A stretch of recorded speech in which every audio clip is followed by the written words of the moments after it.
Dari sebuah toko sembako di Kota Padang Sidimpuan, Sumatera Utara pada Selasa malam hangus terbakar. Diduga kebakaran akibat korsleting listrik.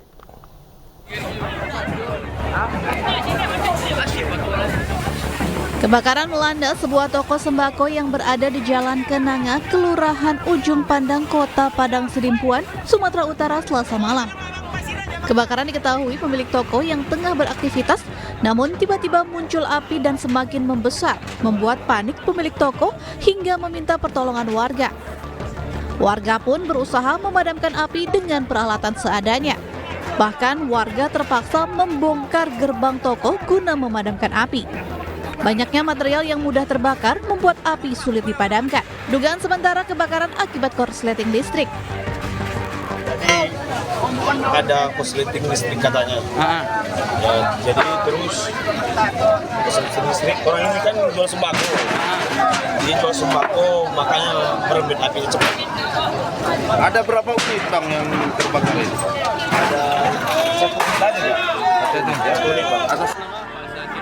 Api baru bisa dipadamkan setelah 2 mobil pemadam kebakaran milik Pemko Padang Sidimpuan diterjunkan ke lokasi.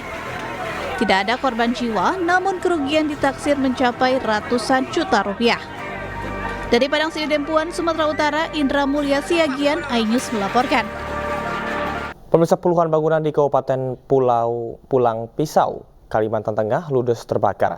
Akibatnya sejumlah warga kehilangan tempat usaha dan tempat tinggalnya.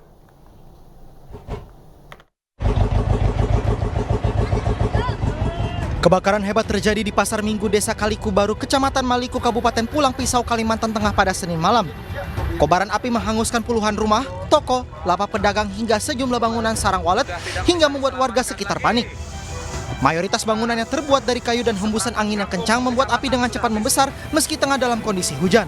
Tim pemadam kebakaran yang tiba di lokasi kejadian segera berusaha memadamkan api. Sekitar 2,5 jam kemudian api berhasil dijinakan. Diketahui api pertama kali muncul dari salah satu bangunan sarang walet yang tiba-tiba disambar petir. Awal dari sambaran petir dari salah satu rumah sarang burung walet warga yang membuat api langsung membesar.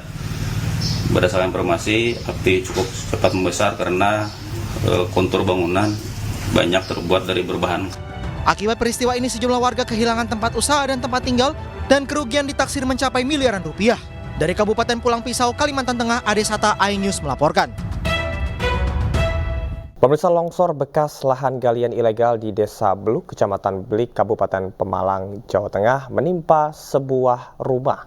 Akibatnya seorang korban terluka parah. Longsor di Kali Tengah RT 11 perbatasan RT 1110. Inilah kejadian tanah longsor bekas galian ilegal di Dusun Kali Tengah, Desa Beluk, Kecamatan Belik, Kabupaten Pemalang, Jawa Tengah.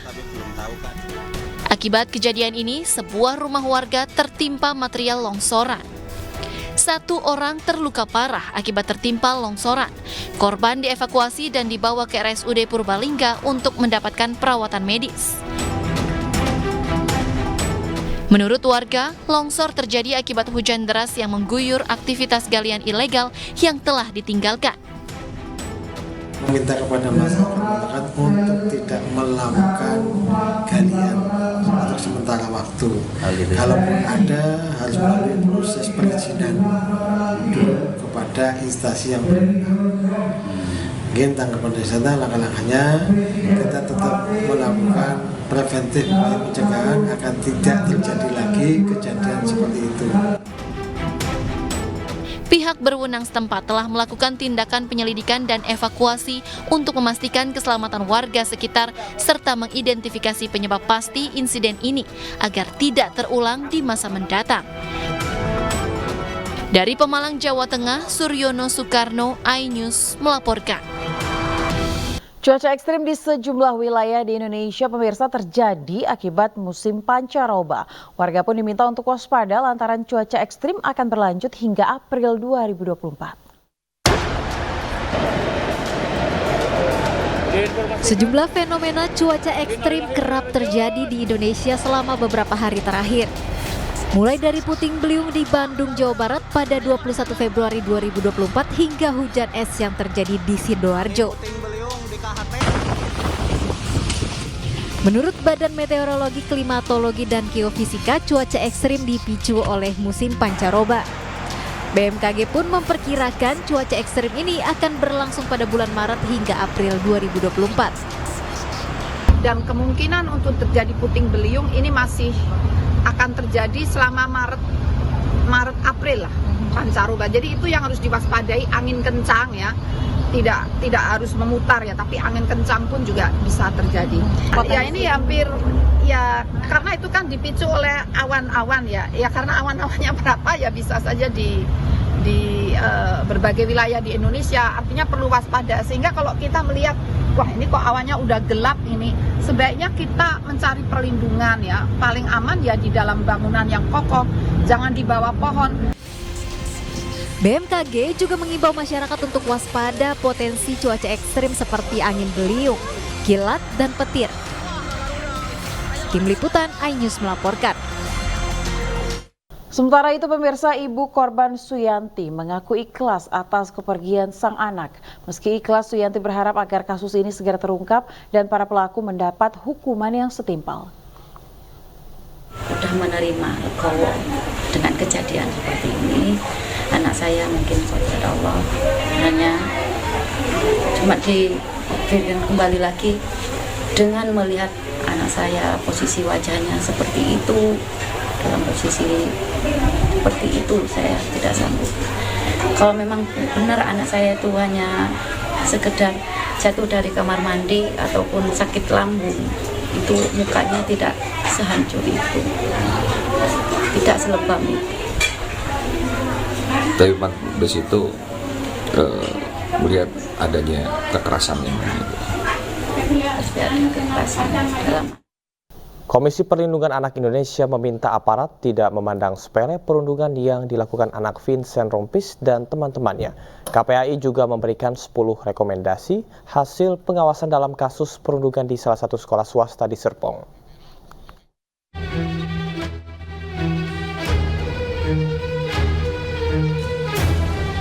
KPAI terus mengawal kasus perundungan yang dilakukan oleh anak-anak di salah satu sekolah swasta. KPAI juga meminta aparat tidak memandang sepele kasus ini. Dari hasil penyelidikan sementara, perundungan diduga dilakukan oleh 8 anak dan 3 orang dewasa. Mereka adalah siswa dan alumni sekolah tersebut.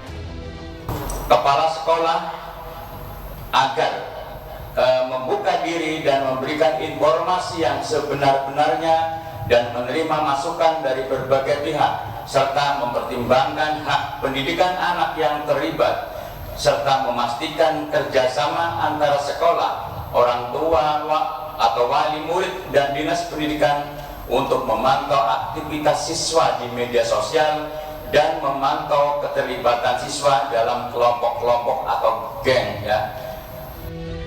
Sementara itu, hingga kini korban sudah meminta perlindungan kepada Lembaga Perlindungan Saksi dan Korban. Korban mengaku diteror orang tak dikenal melalui telepon.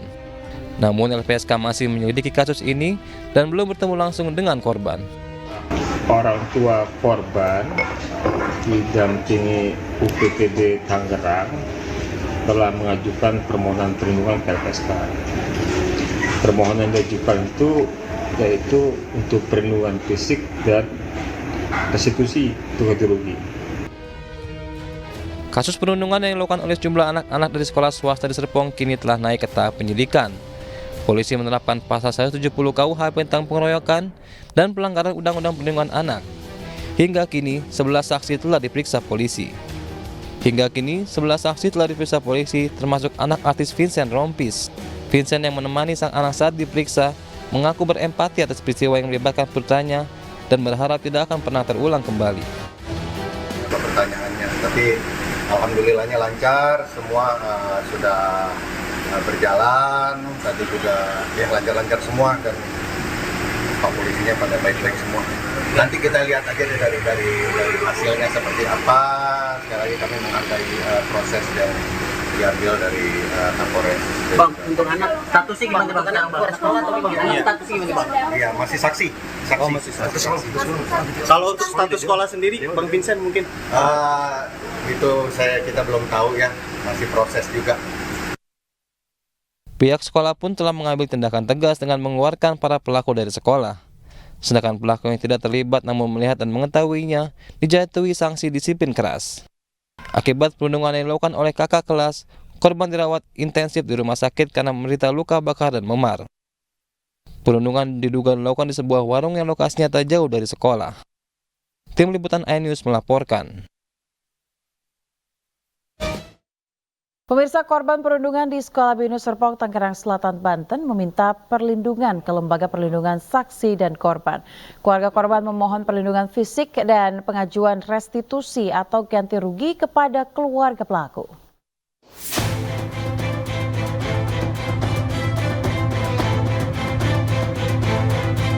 Korban perundungan di Sekolah Binus Serpong, Tangerang Selatan, Banten meminta perlindungan ke Lembaga Perlindungan Saksi dan Korban. LPSK kini tengah memproses permohonan dari orang tua korban. Bentuk permohonan yang diajukan adalah program perlindungan fisik. Selain itu, korban juga meminta fasilitasi penghitungan ganti kerugian dalam bentuk restitusi.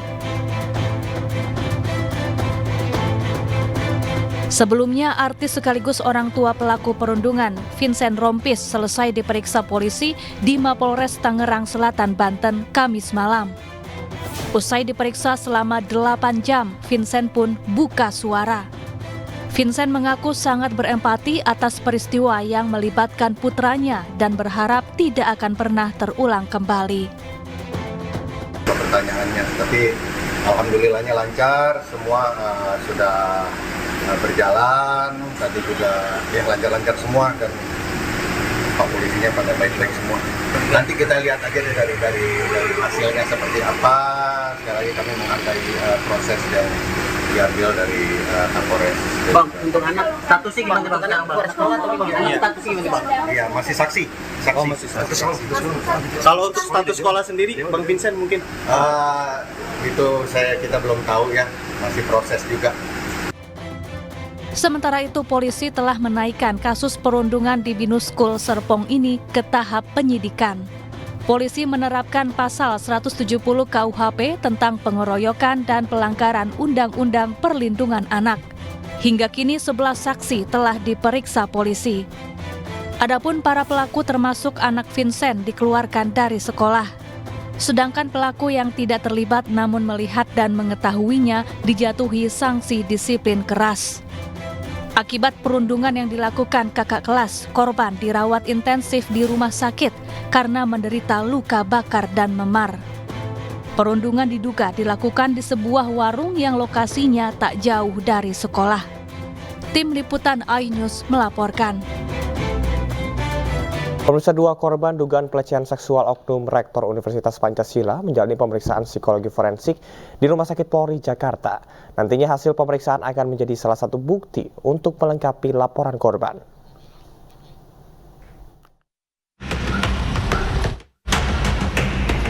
Didampingi kuasa hukumnya, 2 perempuan yang diduga menjadi korban pelecehan seksual menjalani pemeriksaan psikologi di Rumah Sakit Polri Kramat Jati, Jakarta Timur. Selama 3 jam, korban RZ dan DF menjalani pemeriksaan intensif.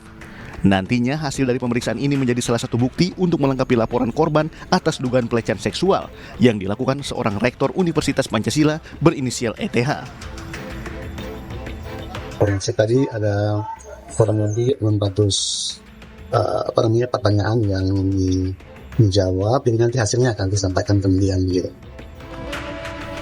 Diketahui pasca pelaporan, korban RZ mengaku kerap mendapat intimidasi dari pihak kampus, bahkan dirinya mendapat surat peringatan. Sementara terkait penonaktifan pelaku dari jabatannya, korban mengaku tidak mengetahuinya. Ia hanya fokus menjalani pemeriksaan kepolisian. Menanggapi mangkirnya pelaku dari jadwal pemeriksaan penyidik Polda Metro Jaya kemarin, kuasa hukum menyebut bahwa itu hak pelaku. Menurut rencana, penyidik akan kembali memanggil pelaku pada 29 Februari mendatang. Dari Jakarta, Rio Manik, iNews melaporkan. Ratusan mahasiswa Universitas Pancasila di Jagakarsa, Jakarta Selatan, pemirsa, memblokade Jalan Raya Lenteng Agung. Aksi itu sebagai bentuk kekecewaan terhadap rektornya yang diduga terlibat pelecehan seksual.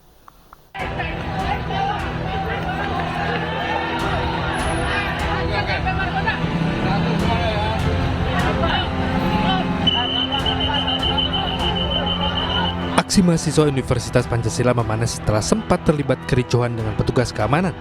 Dalam aksinya mereka juga memblokade jalan raya Lenteng Agung. Aksi ini merupakan simbol kekecewaan mahasiswa terhadap rektor dan menuntut keadilan untuk korban.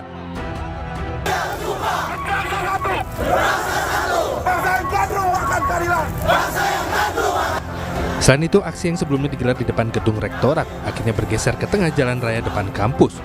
Para mahasiswa yang berunjuk rasa atas kasus dugaan pelecehan seksual ini memblokir jalan depan kampus dan juga membakar ban bekas sehingga membuat kemacetan panjang. Pihak yayasan dan akademik kampus juga menggelar jumpa pers terkait ramainya pemberitaan menyoal dugaan pelecehan seksual oleh rektor berinisial ETH. Dalam jumpa pers tersebut, pihak yayasan mengatakan telah menandatangani surat pemberhentian sementara rektor ETH. Yayasan kemudian rapat hari Senin memutuskan akan dinonaktifkan sampai tanggal 14 Maret berakhirnya masa bakti. Sementara itu, 2 korban dugaan pelecehan rektor Universitas Pancasila mengajukan permohonan perlindungan ke Lembaga Perlindungan Saksi dan Korban. Pihak LPSK kini telah melakukan penelaahan dan pendalaman dengan meminta keterangan korban dan pihak kepolisian. Dari Tim Liputan Ainis melaporkan. Pemirsa, viral video aliran sesat yang memperbolehkan jemaahnya untuk bertukar pasangan di Blitar, Jawa Timur. Ternyata video tersebut hanya sebuah konten dan fiktif belaka.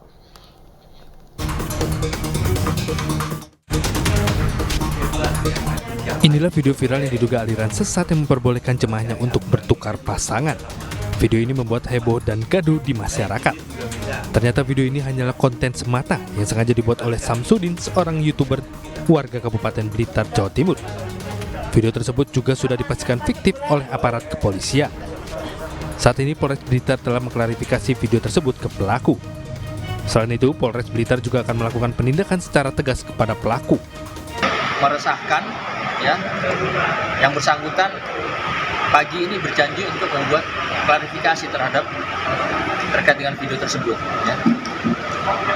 Yang jelas ini meresahkan dan kita perlu. Anda kembali di News Pagi, pemirsa. Ratusan warga di Lombok Tengah menyerbu beras murah seharga Rp10.000 per kilogram. Warga rela berdesak-desakan demi mendapatkan beras di tengah harga beras yang terus melonjak tinggi.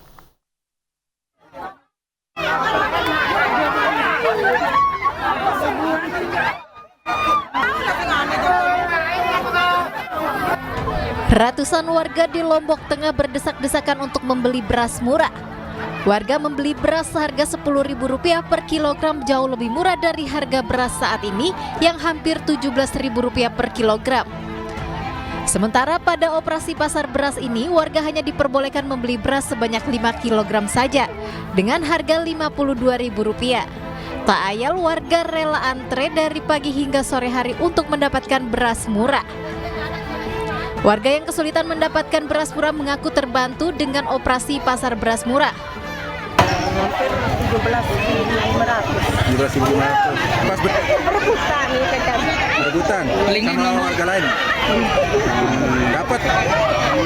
Bu, senang ya dapat beras? Iya senang, karena ada beras di rumah.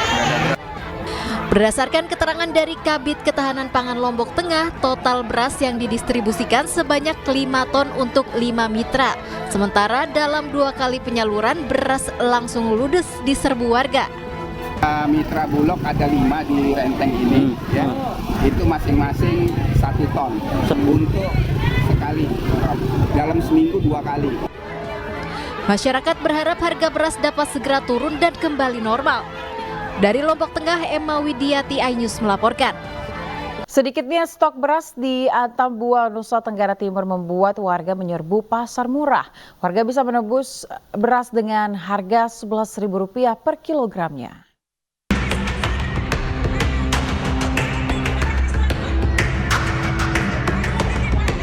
Dampak harga beras yang terus melonjak mengakibatkan ribuan warga Kota Atambua, Kabupaten Belu menyerbu pasar murah yang digelar pemerintah. Mereka rela antri demi menebus beras dengan harga murah melalui program pasar murah. Total ada 1.000 kupon yang dibagikan ke masing-masing warga untuk mendapatkan 20 kg beras. Warga bisa menebus beras di program ini dengan harga Rp11.000 per kilogramnya. Kilo 11.000. Kalau perbandingan dengan harga di pasar bagaimana, Mama? Di pasar terlalu mahal. Ada yang 16, ada yang 16. Jadi Mama senang dengan adanya gerakan pangan murah. Ketersediaan beras di pasar tradisional di Kota Atambua sangat terbatas. Bahkan jika tersedia harganya sangat tinggi hingga menyulitkan masyarakat.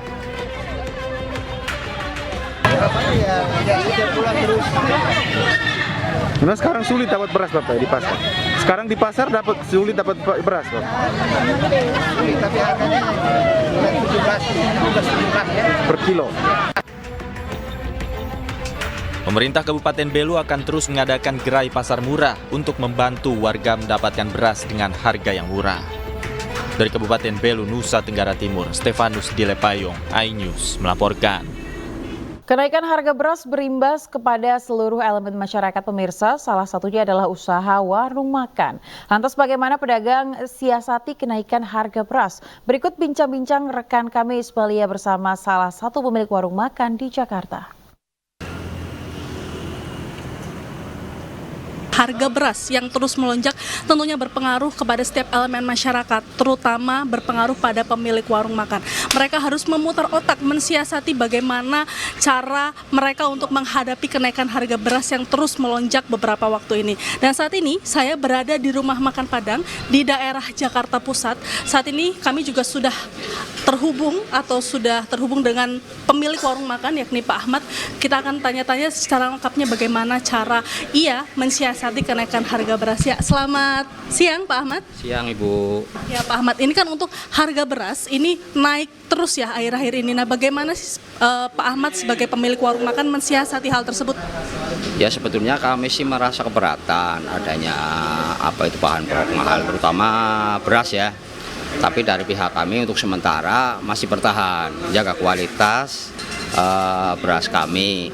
Karena kalau nanti kita ngambil yang lebih murah juga namanya pelanggan kan udah pasti tahu kan kualitas berapa. Makanya untuk sementara kami masih bertahan dengan beras yang ada saat ini gitu. Terus ya harapan kami sih secepatnya lah beras ini cepat turun dari harga yang semula standar gitu. Mungkin dengan harapan seperti itu nanti dari omset daripada warung kita kan akan lebih baik. Itu aja Mbak. Oh, jadi dengan cara Bapak menjaga kualitas, berarti secara tidak langsung keuntungan Bapak sebagai pemilik warung makan ini berkurang, Pak? Udah pasti berkurang dari semula ya. Ibaratnya yang tadinya kita untung bisa taruhlah 40% ya, sekarang paling 20%. Untuk sementara kita bertahan dulu. Untuk sebulan atau 2 bulan nanti seperti apa, mungkin yang udah ada panen dari petani mungkin bisa juga turun harga gitu. Oke baik Pak, ini pertanyaan terakhir, mungkin apakah ada keluhan dari para pembeli tentang kenaikan harga beras ini Pak? Kalau dari pembeli pasti ada keluhan, itu udah pastilah ya. Jangan kan pembeli kita aja yang istilahnya rumah makan udah keluh ya. Makanya untuk mensiasati itu kami untuk sementara bertahan. Karena kalau kita ikut mengurangi porsi atau mungkin ganti beras lebih murah, mungkin mereka nggak balik lagi ke sini gitu kan. Makanya untuk sementara kita tetap ngambil beras yang seperti biasa lah, yang sekarang udah mencapai 17.000 per kilo. Tapi ya itu paling risiko kami, keuntungan kami berkurang. Kericuhan terjadi saat rapat pleno rekapitulasi di Kecamatan Peraya Tengah, Kabupaten Lombok Tengah, Nusa Tenggara Barat. Ricuh ini warga dan saksi memaksa petugas untuk membuka kotak suara lantaran diduga terjadi kecurangan.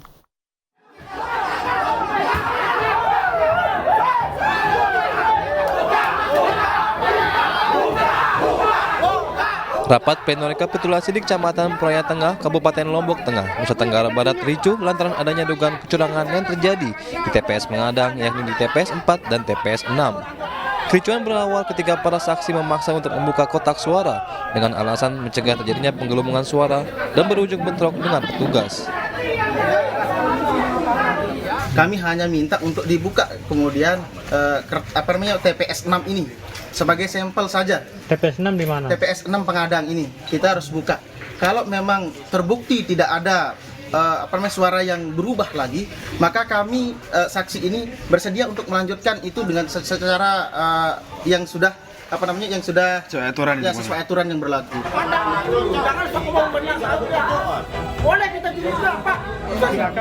Akibat kejadian ini, proses pleno rekapitulasi untuk TPS Pengadang dihentikan sementara. Sementara KPU Lombok Tengah masih menunggu rekomendasi dari Bawaslu untuk mengabulkan permohonan para saksi. Dari Lombok Tengah, Emma Widiawati, iNews melaporkan. Pemirsa, dalam program Rakyat Bersuara yang dipandu oleh Aiman Wicaksono, politikus PDIP Guntur Romli menyatakan PDIP akan memperjuangkan hak angket kecurangan pemilu 2024. Namun hal ini diragukan oleh aktivis HAM sekaligus pendukung Prabowo Gibran, Natalius Pigai.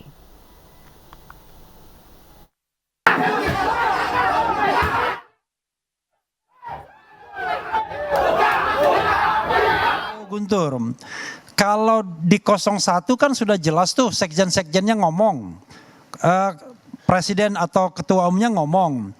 Nah yang ditunggu sebenarnya dari 01 itu adalah kepemimpinan PDIP. Karena kalau cuma 01 yang mengusulkan tidak akan lolos hak angket itu karena cuma 167 kursi. Tapi kalau ditambah PDIP yang 128 kursi, walaupun misalnya P3 nggak mau ikut, itu mayoritas sudah. Kalau P3 ikut, lebih mayoritas lagi. Karena kalau tidak mayoritas, ya omon-omon saja. Ya. Karena itu perlu suara mayoritas. Tiga partai di 01 sudah berkomitmen. Sudah kan, tinggal menunggu PDI Perjuangan. Sudah ketemu kan? Di PDIP juga sudah komitmen. Jadi gini, kalau soal bicara tentang hak angket, saya kira hak angket adalah suatu hak yang dimiliki oleh DPR. Ini jangan definisi yang lagi nih. Bertanya, bukan dengan bertanya kepada kebijakan pemerintah yang dianggap menyimpang. Oke, kita setuju. Kemudian itu hak yang dimiliki oleh mereka dan partai-partai politik. Gini aja, saya mau sampaikan. Pak Prabowo sudah membuka pintu kita untuk membangun Indonesia yang baik. Bersama Pelangi Indonesia semua warna harus hadir, warna partai politik, warna suku, warna agama, warna bangsa. Itu yang pertama. Yang kedua, maksudnya kalau mau angket udah bukan, kita guyup aja begini. Nggak, maksudnya apa ini? Dijelasin dulu Bang. Begini, semua calon presiden saya mau sampaikan. Pak Anies pernah dipanggil KPK. Pak Muhaimin pernah dipanggil KPK. Pak Ganjar pernah dipanggil KPK. Bahkan pimpinan-pimpinan partai politik itu bermasalah juga. Saya adalah advokasi non litigasi ketua KPK. Saya hadir sebagai saksi ahli di persidangan. Saya tahu rahasia lah. Sudahlah, kita bicara tentang hak angket. Nanti sebentar juga lebur kok, hilang juga kok. Mari kita sekarang bersama-sama membangun Indonesia. Ngomong tentang food estate. Bukan. Kita bicara tentang membangun Indonesia yang bersih dan berwibawa secara baik-baik bersama. Ini saya jadi khawatir. Karena semuanya ada kasus, lalu kemudian ayo kita guyup, selesaikan, lupakan kecurangan. Saya nggak ngomong ya, itu Pak Aiman yang ngomong ya. Kan ini arahnya ke sana. Arahnya ke sana kan? Saya tidak ngomong. Saya tidak bicara itu. Jadi maksudnya kemana? Marilah kita bangun Indonesia, Pak. Presiden Prabowo, terpilih Prabowo, sudah membuka pintu. Sudahlah, nanti kalau mau bertarung, siap-siap aja. Siap-siap aja 2029. Baru. Mari kita bertarung lagi berikut. Dan PDI Perjuangan tidak hanya membuka hak angket soal pemilu. Soal pembelian pesawat Mirage juga. Itu akan kita buka. Oh, ini nanti angketnya akan seperti itu. Syukur-syukur Mirage, Ford Estate, kita akan dorong ke pesawat Qatar. Silakan. Sementara itu Rocky Gerung setuju untuk hak angket di DPR terus digulirkan. Hal ini agar seluruh kecurangan pemilu 2024 dapat diungkap. Kalau kaitkan dengan orang-orang yang mendorong angket, kalau bersih seperti Rocky Gerung, berwibawa seperti Rocky Gerung, setengah malaikat seperti Rocky Gerung, top. Justru itu. Top. Lalu kena. Tapi masalahnya, apakah mereka yang calon presiden maupun partai-partai mau mendorong hak angket? Pak Rocky sendiri tahu kan busuk-busuknya. Justru itu. Sudahlah, diam aja. Kalau begitu selesai pertarungan kita, ya. Rocky, I love you, Rocky. Sudahlah, ini penonton dan pemain. Pejabat pernah korupsi nggak kamu? Bentar ya. Oke, singkat saja, waktu sudah habis. Ini saya sudah teriakin terus, tapi silakan singkat saja. Justru Pigai tahu mereka bermasalah, biarin aja kan terjebakan. Kenapa you mesti halangi justru? Enggak, saya apresiasi posisinya, respect. Jujur ya, rakyat Indonesia, Rocky punya cara berpikir itu di atas rata-rata. Saya suka. Tapi penonton itu masalahnya. Ya apa pentingnya? Ya, kita pemain mengerti. Sudahlah, tidak akan dorong itu. Kenapa saudara Pigai itu menghalangi hak publik bahkan untuk nonton keburukan di antara mereka yang menginginkan hak angket? Kenapa? Ya, saya minta. Mestinya sebaliknya Anda dorong Prabowo itu bilang, saya tahu mereka itu bajingan semua, saya akan datang ke situ tuh. Saya dorong supaya hak angket, supaya bisa dibuktikan bahwa yang menuntut hak angket dua partai ini itu betul-betul partai sudah bajingan. Kita diam apa sampai maksudnya? Inaugurasi tanggal 20 baru Rocky kita sama-sama. Kan pendukung AHY juga kan? Tidak, saya tidak dukung AHY. Sama dong, sudahlah. Rocky udah. Apa pentingnya saya dukung AHY? Sudahlah. Nanti kita sama-sama kok. Saya juga pendukung AHY, jangan salah. Silahkan. Kita dua sama-sama. Nggak ada itu, yang mau cari-cari teman. Oke, Saya terakhir Bung Rocky, silakan terakhir. Saya terus mengkritik 02, mengkritik bukan sekedar AHY yang saya kritik, SBY saya kritik. Itu warna bajunya aja sama, Bang Rocky dengan saya. Baiklah, oke. Ada kata nggak 5 terakhir, silakan. Saya akan tutup acara ini, silakan terakhir sebelum saya closing. Ya saya nggak tahu apa warna baju Anda sama dengan warna otakmu, itu saya nggak peduli itu kan. Oke. Tapi sekali lagi, poin kita adalah mau membersihkan proses ini nih. Itu dasarnya kan. Jadi kalau dihambat itu menunjukkan juga ada ketakutan pada 02. Oke. Kalau Anda bersih dan jujur, ya Anda maju. Kalau Anda tahu lawan Anda kotor, jebak aja dia kan.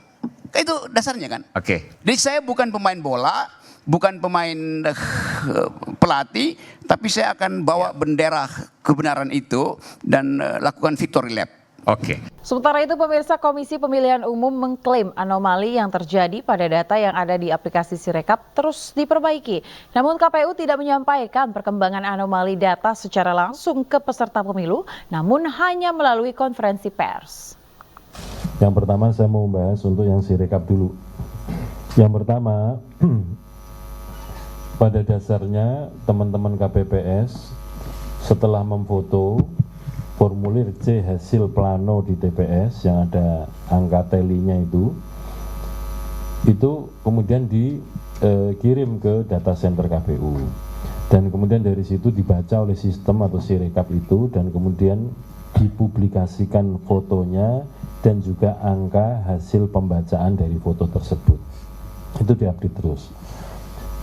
Namun demikian sebagaimana saya sampaikan pada tanggal 15 Februari 2024 yang lalu, by sistem atau secara sistem sebenarnya bisa membaca kalau ada angka hasil konversinya itu anomali. Kenapa? Kalau di dalam negeri per TPS itu kan maksimal pemilih 300. Begitu ada angka perolehan lebih dari 300 pasti anomali. Maka kemudian oleh sistem diklaster. Yang sudah terlanjur terpublikasi tetap terpublikasi, kemudian yang terklaster anomali kemudian kita lakukan koreksi-koreksi. Dan setiap kali ada anomali secara publik kami sampaikan melalui konferensi pers ini. Perkembangannya seperti apa sampai dengan hari ini. Jadi kami tidak memberikan informasi secara tertulis kepada peserta pemilu, baik itu partai politik, pasangan calon presiden, wakil presiden ataupun DPD sebagai peserta pemilu. Tapi setiap perkembangan kalau ada data anomali dan kemudian kita koreksi selalu kami sampaikan perkembangannya lewat konferensi pers yang siaran persnya kita sampaikan juga kepada atau press release-nya kita sampaikan juga kepada teman-teman jurnalis. Perlakuan kami sama, semuanya juga demikian. Jadi semuanya melalui informasi publik yang kita. Pemirsa, warganet menyoroti kejanggalan yang terjadi pada proses pemilu, termasuk banyaknya laporan suara yang hilang dalam aplikasi Sirekap. Dugaan kecurangan yang terjadi saat pemilu masih menjadi tren perbincangan hangat di seluruh platform media sosial.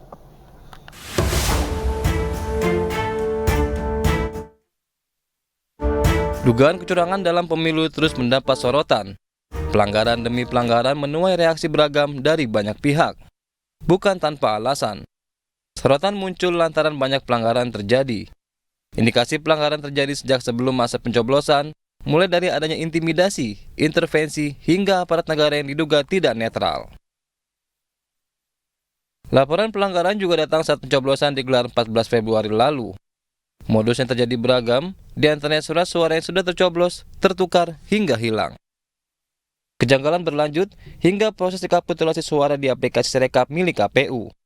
Dalam tampilan sistem informasi Sirekap, formulir C hasil suara Partai Perindo di sejumlah TPS tidak ditampilkan. Hasil sementara form C1 atau C hasil pemilu 2024 di Sirekap berubah-ubah. Diduga suara milik ratusan caleg dari Partai Perindo dalam aplikasi sistem rekapitulasi Sirekap hilang. Diduga ada pihak-pihak yang sengaja mengubah perolehan suara partai dan caleg untuk dialihkan ke partai dan caleg lainnya. Seluruh kejanggalan dan dugaan kecurangan yang terjadi memancing tren percakapan warganet. Analisis drone emprit menunjukkan pemberitaan soal isu kecurangan pemilu mendominasi percakapan di berbagai platform media sosial. Isu kecurangan yang menjadi perbincangan terbagi menjadi dua, yaitu sebelum dan setelah pencoblosan. Kecurangan sebelum pencoblosan meliputi intervensi politik, pelanggaran etika, dan penyalahgunaan wewenang di Mahkamah Konstitusi. Sementara kecurangan pasca pencoblosan berupa manipulasi suara di aplikasi Sirekap. Warganet dan masyarakat mendesak audit digital forensik segera dilakukan untuk mengungkap sengkarut pemilu 2024. Dari Jakarta, Tim Liputan iNews melaporkan. Pemirsa, Bawaslu menggelar konferensi pers terkait temuan dugaan dan laporan pelanggaran yang terjadi selama proses pemilu 2024, termasuk laporan tindak pidana pemilu yang diproses oleh Sentra Kekumdu. Kami menerima 1.271 laporan, 650 temuan. Ini terbagi atas pelanggaran administrasi, dugaan pelanggaran administrasi, dugaan tindak pidana pemilu, dugaan pelanggaran kode etik penyelenggara pemilu, dan juga dugaan pelanggaran hukum lainnya. Kemudian yang diregistrasi ada 482 laporan dan 541 temuan. Ada 104 temuan belum diregistrasi. Ya, semakin ramai ini di depan ya. Kemudian hasil penanganan pelanggaran 479 pelanggaran, ada 324 bukan pelanggaran ya. 69 pelanggaran administrasi, 39 pelanggaran dugaan tindak pidana pemilu, dan 120. Di tahun 2024 sampai dengan hari ini kita ada laporan temuan sebanyak 322, kemudian 149 proses kajian, 108 dihentikan, dan 65 kasus ditangani oleh kepolisian. Dalam hal ini kepolisian baik itu di Bareskrim maupun di Polda Jajaran. Adapun sampai dengan saat ini terhadap 65 kasus tersebut, 16 perkara masih dalam proses penyidikan. 12 perkara dihentikan atau di SP3, kemudian 37 perkara ini sudah tahap 2 dan sudah ada beberapa sudah. Pemirsa, Hakim Tunggal Pengadilan Negeri Jakarta Selatan mengabulkan gugatan pra-peradilan yang dilayangkan oleh Direktur PT Citra Lampia Mandiri, Helmut Hermawan melawan KPK. Dengan dikabulkannya gugatan tersebut, status tersangka yang menjerat Helmut pun gugur.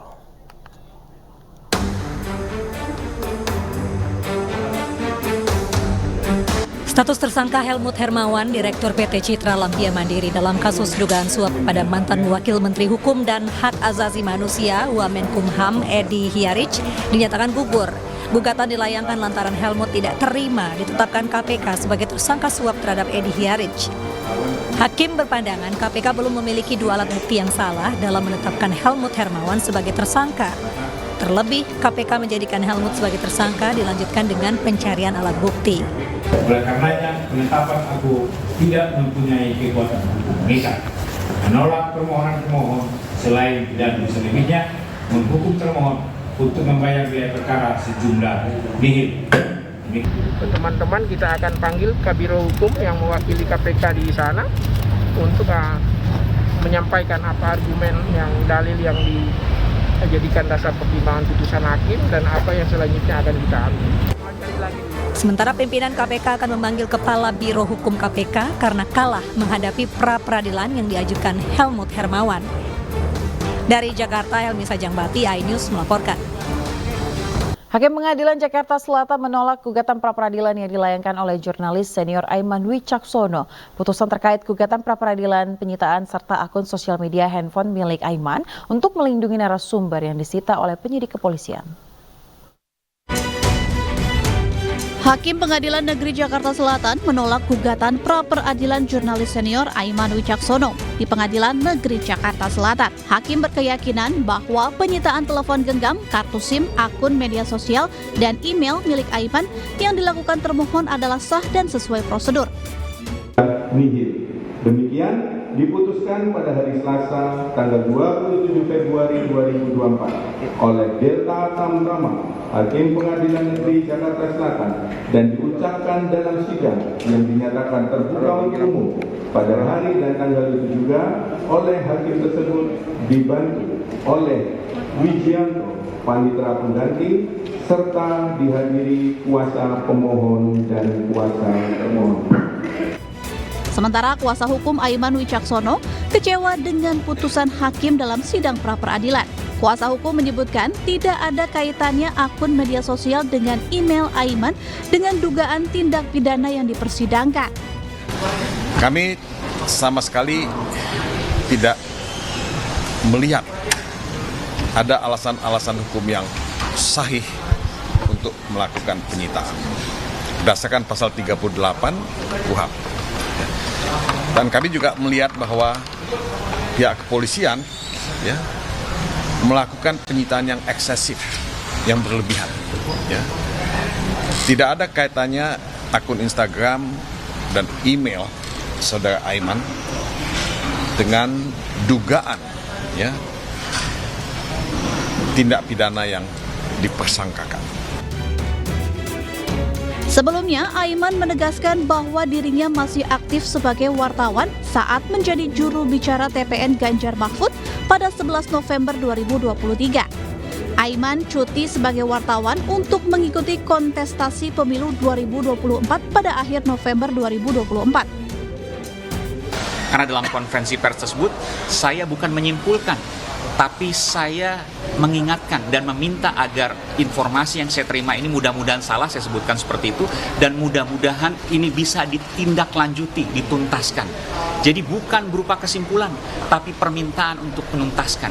Jadi sekali lagi apa yang saya sampaikan adalah bentuk mengingatkan, bentuk kritik, dan ketika itu dipidana, maka kritik yang berasal dari wartawan, karena status saya sebagai wartawan pada waktu menerima informasi itu, dipidana. Ini yang perlu digarisbawahi, bahwa ada wartawan yang mengkritik lalu kemudian dilakukan pidana. Maka ini semua adalah tragedi demokrasi. Sementara Direktur Eksekutif LBH Pers, Ade Wahyudin juga mengkhawatirkan jika kasus ini berlanjut, maka akan menjadi presiden buruk karena warga negara akan takut untuk mengkritik aparat maupun penguasa. Ya, saya pikir ini sangat mungkin karena ini akan menjadi preseden bagi kasus-kasus lainnya gitu ya. Meskipun sebenarnya dalam kasus Aiman ini terdapat beberapa dimensi yang kemudian saya pikir juga harus dilihat gitu ya. Betul bahwa misalkan Mas Aiman beserta kuasa hukumnya mendalilkan bahwa ini dalam rangka kemudian dilindungi undang-undang pers gitu ya. Tapi kemudian ada argumentasi lain yang juga sebenarnya bisa dikembangkan. Misalkan yang informasi saya dapat, misalkan laporannya didasarkan atas karya jurnalistik gitu ya. Kemudian karya jurnalistik didasarkan untuk laporan polisi terhadap saudara Aiman gitu. Nah, dalam hal ini sebenarnya bukan hanya jurnalis tapi juga sebagai warga negara yang ketika dia menyebarkan karya jurnalistik, berita, itu sebenarnya kan hal yang sah secara hukum gitu ya. Setiap orang bisa menyebarkan informasi dan itu dijamin.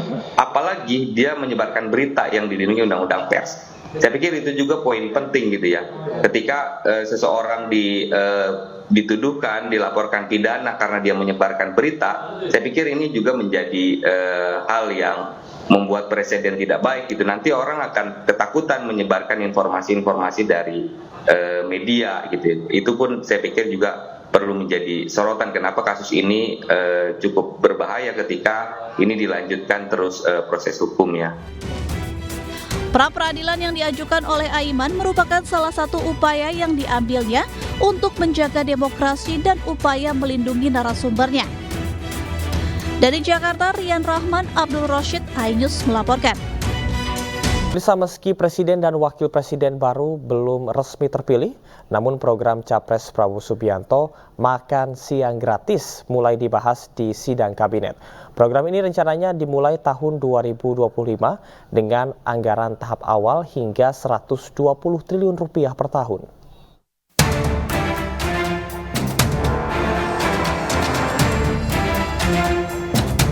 Program makan siang gratis besukan Capres-Cawapres Prabowo Subianto Gibran Rakabuming Raka masuk dalam rencana kerja pemerintah tahun 2025. Anggaran makan siang gratis dipatok Rp15.000 per anak. Biaya ini di luar anggaran susu gratis. Adapun target penerima mencapai 82,9 juta anak.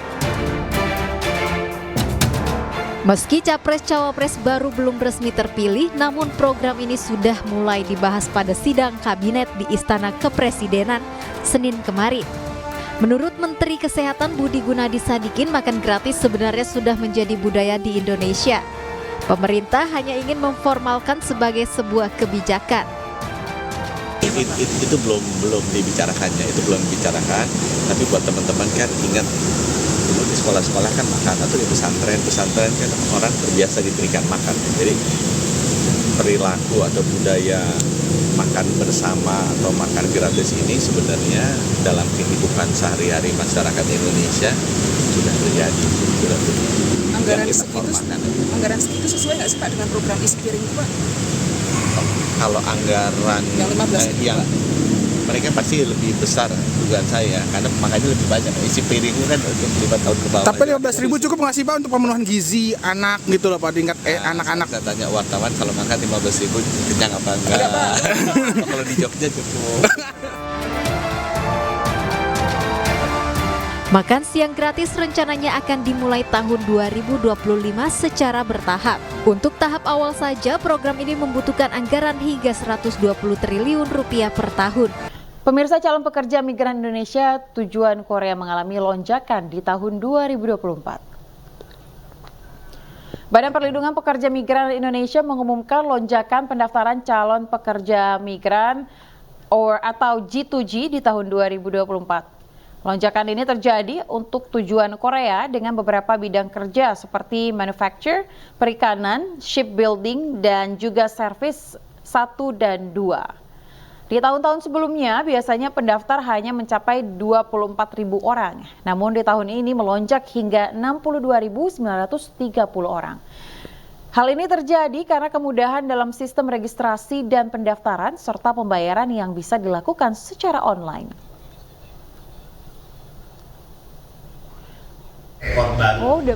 Selalu saya katakan, tahun-tahun sebelumnya dulu pendaftar ke Korea itu hanya berada di angka 24.000.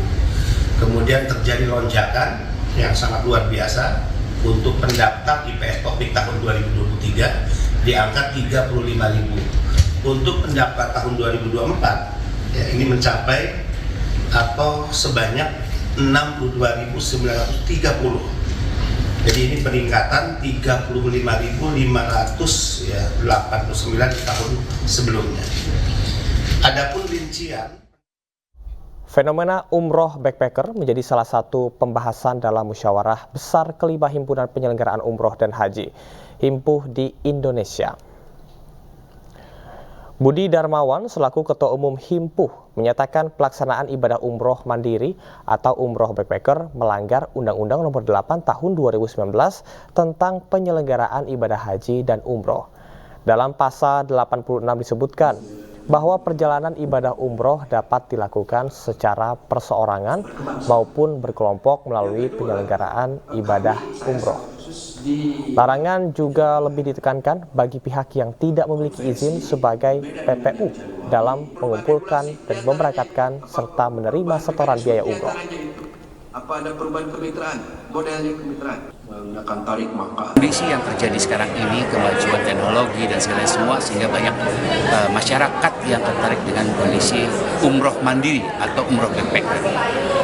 Jelas secara prinsip selama dia memiliki visa maka dia boleh masuk. Tetapi aturan main yang ada di Indonesia sesuai dengan undang-undang itu ada pelanggaran. Pertama, melanggar Undang-Undang 8 2019. Yang kedua, jika terjadi sesuatu hal tidak ada yang bertanggung jawab. Pemirsa, belasan ribu RT dan RW di Kabupaten Tangerang akan didaftarkan menjadi peserta BPJS. Hal ini dilakukan sebagai penghargaan karena telah melakukan layanan kepada masyarakat. Hal ini disampaikan Sekretaris Daerah Kabupaten Tangerang di hadapan para pegawai pemerintah. Jaminan sosial agar para RT RW lebih terjamin dalam menjalankan pengabdiannya di tengah masyarakat. Apalagi sebagai unsur pelayan terkecil dalam tatanan pemerintahan, para RT RW ini sering menerima keluh kesah dan permintaan masyarakat. Setidaknya lebih dari 13.000 RT RW di Kabupaten Tangerang, Banten didata untuk selanjutnya didaftarkan di BPJS. Kita akan jamin RT RW melalui program BPJS. Ya, satu sampein tuh, ya, supaya RT RW kasihan tugasnya, hari dijamin sama BPJS. Jadi menjelang Ramadan, ratusan warga di Porong Sidoarjo, maksud kami, Jawa Timur dan Klaten, Jawa Tengah, warga berebut gunungan yang berisikan sejumlah barang komoditas pangan hasil bumi. Ya, sementara itu pemirsa, di Banjarnegara, Jawa Tengah, gunungan hasil bumi ini ludes diserbu warga dalam waktu 5 menit.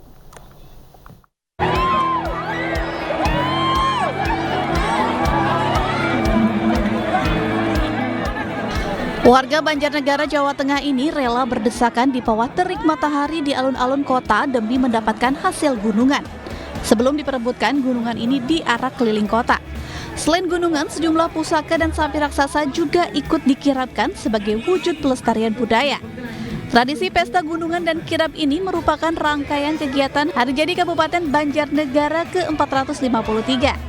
Warga percaya saat mendapatkan hasil gunungan yang telah didoakan akan membawa berkah.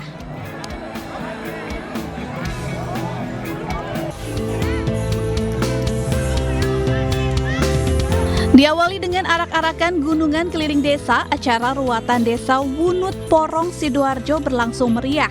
Sebuah gunungan berbentuk tumpeng besar berisi aneka hasil bumi diarak keliling desa. Arak-arakan gunungan ini kemudian didoakan dan dibagi gratis untuk warga. Tak pelak, ratusan warga berbagai usia langsung berebut gunungan untuk mengambil berkah dari ruatan desa ini. Dalam hitungan 5 menit, gunungan hasil bumi ini ludes diserbu warga hingga tak bersisa. Warga yang mendapatkan hasil bumi ini mempercayai bisa memperoleh keberkahan untuk keperluan memasak di dapur.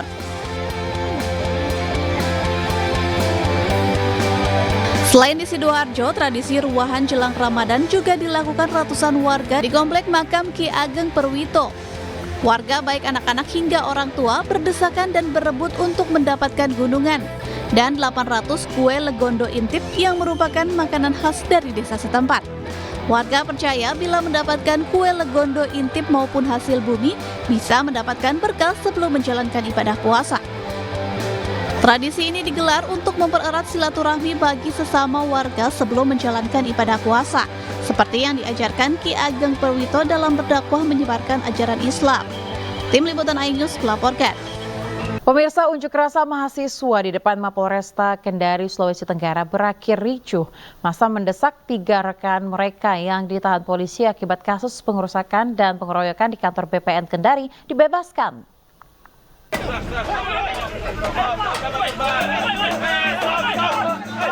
Puluhan mahasiswa mencoba merangsek masuk ke Mapolresta Kendari, Sulawesi Tenggara dihalau polisi.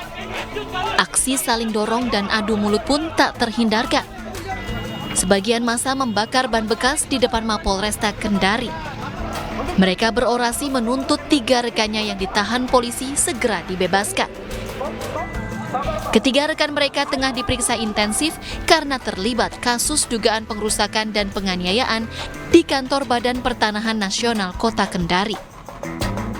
Jalan RE Mokodoti, tepatnya di kantor BPN Kendari. Kejadiannya sekitar bulan November 2023. Proses penyelidikan dan penyidikan sudah kami laksanakan dan hingga saat ini 3 tersangka itu sudah tahap 2 kejaksaan.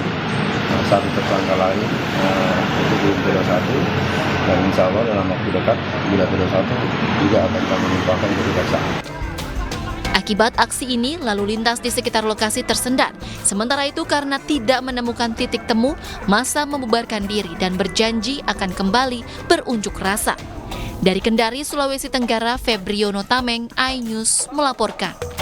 Pemirsa, Wakil Presiden Ma'ruf Amin melakukan pertemuan bersama Perdana Menteri Selandia Baru Christopher Luxon di Gedung Parlemen Selandia Baru.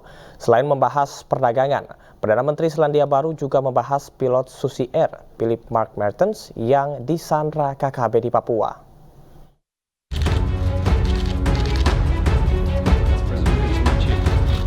Upaya pemerintah Indonesia melakukan pendekatan persuasif untuk membebaskan pilot Susi Air Philip Mark Mertens dari penyanderaan kelompok kriminal bersenjata di Papua disetujui oleh Perdana Menteri Selandia Baru Christopher Luxon. Hal ini diungkap Wakil Presiden Ma'ruf Amin usai pertemuan bilateral dengan Christopher Luxon di Gedung Parlemen Selandia Baru. Wapres mengatakan cara persuasif ditempuh pemerintah Indonesia untuk menjaga keselamatan Philip Mark Mertens. Pemerintah Indonesia juga terus mengupayakan pendekatan persuasif melalui tokoh masyarakat dan gereja. Saya sampaikan bahwa Indonesia berkomitmen untuk membebaskan, cuman kita lebih mengutamakan keselamatan daripada pilot itu, sehingga kita melakukannya dengan cara persuasif untuk menghindari terjadinya hal yang tidak diinginkan. Dan beliau setuju bahwa pendekatannya harus persuasif dan karena ini hal-hal yang sensitif. Pilot Susi Air Philip Mark Mertens disandera oleh kelompok kriminal bersenjata di Papua sejak 7 Februari 2023. Meski sudah 1 tahun lebih penyanderaan berlangsung, upaya pembebasan masih belum mencapai titik terang. Dari Wellington, Selandia Baru, Teddy Suteja, iNews melaporkan. Pemirsa, Nova Arianto yang dipercaya untuk menangani Timnas U16 Indonesia tengah disibukkan dengan seleksi pemain. Seleksi Timnas U16 Indonesia yang digelar sejak 21 Februari lalu sebagai persiapan menghadapi Piala AFF dan kualifikasi Piala Asia.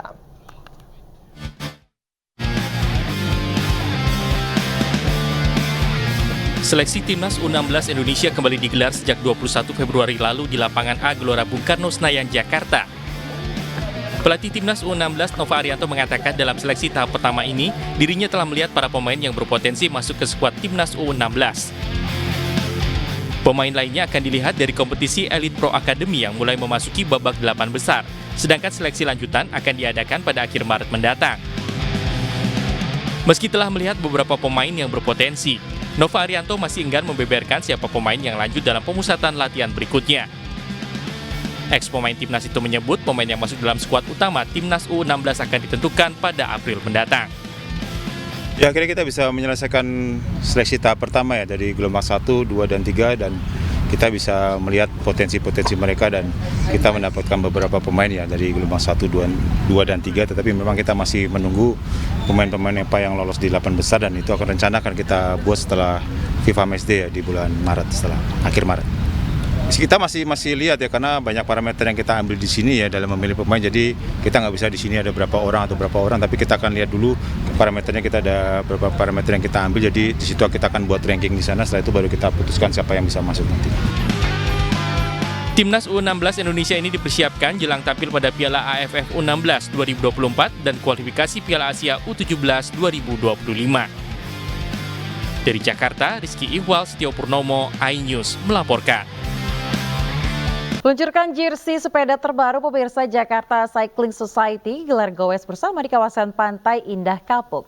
Aksi ini merupakan agenda rutin komunitas penggemar sepeda jalan raya selain beragam kegiatan sosial.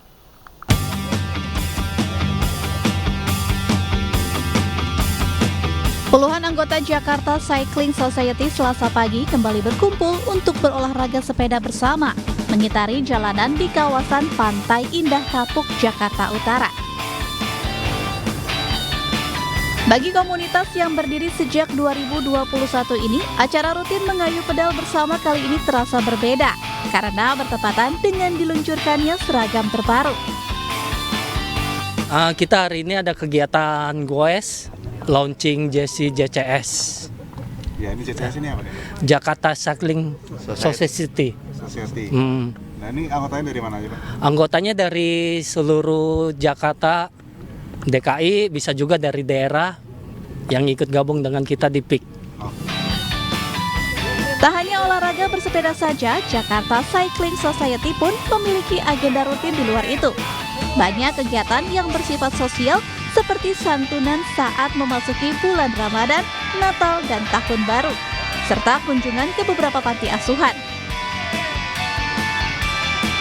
Ya ini ya, kita tuh latihannya tuh banyak kalau di road bike. Kita bisa latihan strength, latihan cadence, latihan apa lagi? Power. Jadi power semua, jadi nggak monoton. Dan kadang kita bisa main di dalam kota juga, di peak juga, kadang kita keluar kota, nanjak. Dan banyak juga event-event dari cycling club yang ngadain juga keluar kota. Di masa mendatang, Jakarta Cycling Society masih terbuka untuk merekrut anggota baru. Tak ada syarat khusus bagi yang ingin bergabung. Yang penting adalah memiliki sepeda serta mempunyai jiwa sosial yang tinggi. Dari Jakarta, Nur Aryadin, iNews melaporkan.